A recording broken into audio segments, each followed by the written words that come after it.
Diburu TNI Polri, OPM beraninya cuma tebar teror, bakar gedung SD. Selama beberapa minggu terakhir, pasukan gabungan TNI Polri terus memburu pentolan organisasi Papua Merdeka, menyusul gugurnya dan Ramil Ardidi beberapa waktu lalu. Meski OPM menyatakan zona perang, namun saat dikepung TNI, OPM pilih kabur.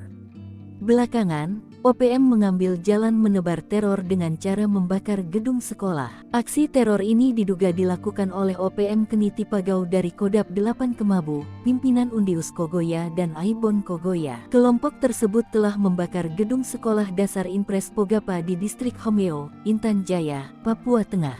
Dilansir Kompas.com, Kapolres Intan Jaya, AKBP Afrizal Asri menjelaskan peristiwa pembakaran gedung sekolah itu terjadi sekitar pukul 8 waktu Indonesia Timur. Sebelum aksi pembakaran gedung SD Impres Pogapa sempat terdengar suara tembakan di bagian belakang sekolah. Afrizal menambahkan teror yang dilakukan OPM ini merupakan aksi lanjutan di hari sebelumnya.